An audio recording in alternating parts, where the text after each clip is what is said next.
أعوذ بالله من الشيطان الرجيم. ومن أحسن قولا ممن دعا إلى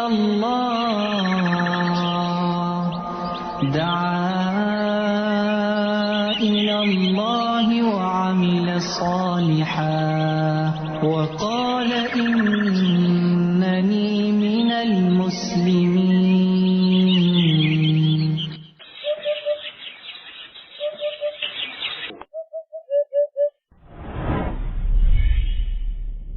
بسم الله الرحمن الرحيم. الحمد لله رب العالمين، وأصلي وأسلم على نبيه الأمين وعلى آله وصحبه أجمعين، أما بعد. አጫጭር ከሆኑ ምክሮች ውስጥ የተወሰነ ለማቅረብ እሞክራለሁ በአላህ ሱብሓነሁ ወተዓላ ፍቃድ። ሶስት እስልምናን የሚያወድሙ በሙስሊሞች ላይ ችግር የሚፈጥሩ ነገሮችን እናያለን። ثلاث يهدم الإسلام، ሶስት እስልምናን የሚያወድሙ ነገሮች። روى الإمام الدارمي عن زياد بن حدير قال قال لي عمر رضي الله تعالى عنه. زياد بن حدير يتبالى تابعي، عمر رضي الله تعالى عنه عندها لاله هل تعرف ما يهدم الإسلام؟ እስልምናን ሊያወድሙ የሚችሉ ነገሮችን ታውቃለህን አለኝ። قال قلت لا እኔ አላውቅም አልኩኝ። አላውቅም ስል قال يهدمه زلة العالم، እስልምናን የዓሊም ስህተት ያወድመዋል ብሎ አለ። አንድ ዓሊም ኢጅቲሃድ አድርጎ ጥረት አድርጎ ሊሳሳት ይችላል። ተራ ስህተት ሊሳሳት ይችላል። ነገር ግን የሱን ስህተት እንደ ተራ ስህተት ሳይሆን እንደ መንገድ መንሃጅ ጎዳና አድርጎ የሚይዝ ይኖራል። ተከታይ ያለው እሱን የሚከተል ማለት ነው። ያንን ስህተቱን አብሮ እንደ መንገድ ተደርጎ ይከተሉታል። ምናልባትም እሱ ነብዩ አለይሂ ሰላቱ ወሰላም ያሉት አለ إذا حكم الحاكم فاجتهد فأصاب فله أجران وإذا حكم فاجتهد فأخطأ فله أجر. ነብዩ አለይሂ ሰላቱ ወሰላም አንድ ዓሊም حكم ላይ اجتهاد አድርጎ حكم ከሰጠ እና اجتهاد ሙሲብ ከሆነ اجتهاد ላይ ሁለት አጅር አለው፣ ከተሳሳተ አንድ አጅር አለው ብለዋል ነብዩ አለይሂ ሰላቱ ወሰላም። እና የሱ ስህተት ብዙ ሰዎችን ሊያጠፋ ይችላል። هذا قول العالم الفلاني، ይሄ እከሌ ዓሊም ንግግር ነው፣ ይሄ እከሌ ንግግር ነው፣ እከሌ ይዋሻል በላ፣ እከሌ ያጠፋል በላ እያሉ ከዑለማዎች ጋር ለማጋጨት እየሞከሩም በታላላቆችም እያስፈራሩ ያንን ስህተት ተከትለው ሊሄዱ ስለሚችሉ እስልምናን የሚያፈርሱ ነገሮች ሙስሊሞች ላይ እስልምናቸውን ሊጎዳዩ የሚችል ነገር ብሎ ማለት አንዱ የዓሊም ስህተት ነው። የዓሊም ስህተት ነው። እንደውም አንዳንዶች ምን ይላሉ? ዘለቱል ዓሊሚ ዘለቱል ዓለም፣ ያንደ የዓሊም ስህተት የዓለም ስህተት ነው። አንድ ዓሊም ነው የተሳሳተው፣ ግን ዓለም ሊሳሳትበት የሚችል ነው።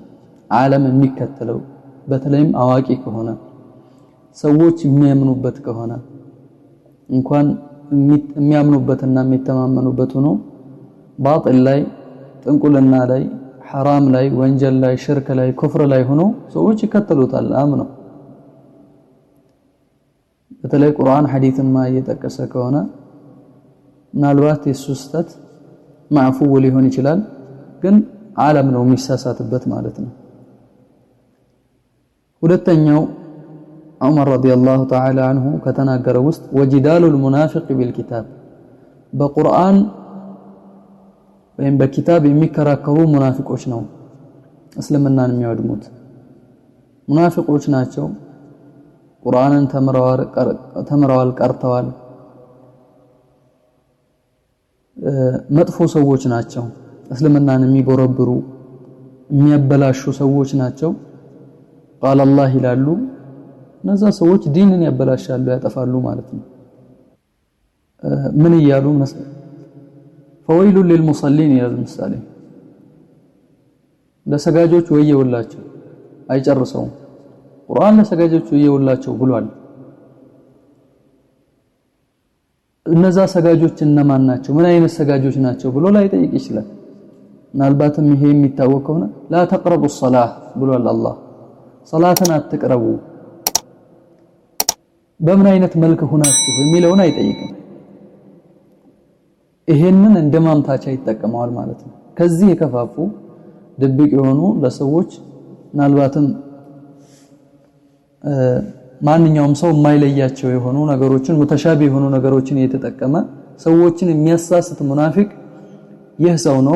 ይህ ነው እስልምናን የሚወድመው ብለዋል ማለት ነው በሌላም አላህ ጀለ ወዐላ ምን ያለውን ሊጠቅስ ይችላል ኩሉ ሚማ ፊል አርዲ ምድር ላይ ያለውን ሁሉ ብሉ ብሏል አላህ ተጠቀሙ ብሏል የሰውም ይሁን የከሌ አላለም ሐላላን ጠይባ የሚለውን ነገር አይጠቅስም ማለት ነው ስለዚህ ሙተሻቢ የሆኑ ነገሮችን እያመጣ ሰዎችን የሚያደናግር ሙናፊቅ በሱ ሰበብ ኢስላም ይወድማል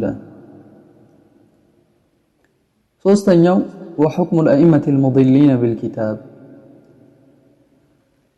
የአጥማሚ አኢማዎች መሪዎች ሊቆች ብይን ነው የነሱ ብይን ነው እነሱም እስልምናን ያወድማሉ ማለት ነው بدعان ያመጣሉ ነብዩ አለይሂ ሰላቱ ሰላም من احدث في امرنا هذا ما ليس منه فهو رد من عمل عملا ليس عليه امرنا فهو رد ተመላሽ ነው ይያሉ እሱ ግን بدعه حسنه ከራሃ ነው بدعه ለአምስት ይከፈላል እያለ የተለያየ የሆነ ነገር እያመጣ ጃሂሎችን እያደናገረ ከትክክለኛው እስላም ከነብዩ አለይሂ ሰላቱ ሰላም ሱና የሚያስወጣ ኢማም ሙድልሎች አጥማሚ የሆኑ ቡድኖች ናቸው አጥማሚ የሆኑ ኢማሞች ናቸው አጥማሚ የሆኑ መሪዎች ናቸው በእነዚህ እስልምና ይወድማል አሉ ስለዚህ እነዚህን መጠንቀቅ ይኖርብናል ማለት ነው የዓሊም ስተት ነው ዓሊምም ይሳሳታል ማንኛውም ሰው ከነብያት ውጭ ያሉት ይሳሳታሉ ማዕሱም የለም ከኸጣ ነብያቶች እንጂ ማለት ነው ከኸጣ ማዕሱም የለም እንደውም የሙናፊቅ ክርክር ምናልባትም አፈቀላጤ ሊሆን ይችላል የተሻለ ተናጋሪ ማብራራት የሚችል ኢነ ሚነል በያን ለሲህራ እንዳሉት ነብዩ አለይሂ ሰላቱ ሰላም ካገላለጽ በኩል አስማተኛ የሆነ ሰው አለ አገላለጽ ይችላል የሰውን ጆሮ መሳብ የሚችል መድረክ መቆጣጠር የሚችል አይነት ሰው ሆኖ ሰዎችን ከመንገድ ያወጣል ማለት ነው ይህ ልንጠነቀቀው የሚገባ ነገር ነው በተለይ በዚህ ዘመን ሁሉም መድረክ ባገኘበት ዘመን የመጨረሻውም ሐኪም ባልአኢማ ضلال የሆኑ ሰዎች ይሄም የበዛበት ዘመን ነው መገናኛ ብዙሃን ላይ በቀላሉ ማንኛውም ሰው የሚያገኝበት የፈለገውን የራሱን መዝሐብ ለመደገፍ የፈለገውን ነገር በርብሮ የሚያገኝበት የሆነ ነገር ነው ስለዚህ እነዚህ ነገሮች መራቅ ይግድ ያስፈልጋል ይሄንን ማን ዑመር ረዲየላሁ ተዓላ አንሁ ዲንን አውዳሚ ብለው ከቆጠሯቸው ነገሮች ነው ምናልባትም ዲኑ አላህ Subhanahu Wa Ta'ala ይጠብቀዋል ነገር ግን ዲኑን የያዙ ሰዎች ዲኑ እነሱ ላይ ይወድምባቸዋል ይበላሽባቸዋል ይጠፋባቸዋል እነሱ መንገድ ይስታሉ وإلهنا صلى الله وسلم وبارك عليه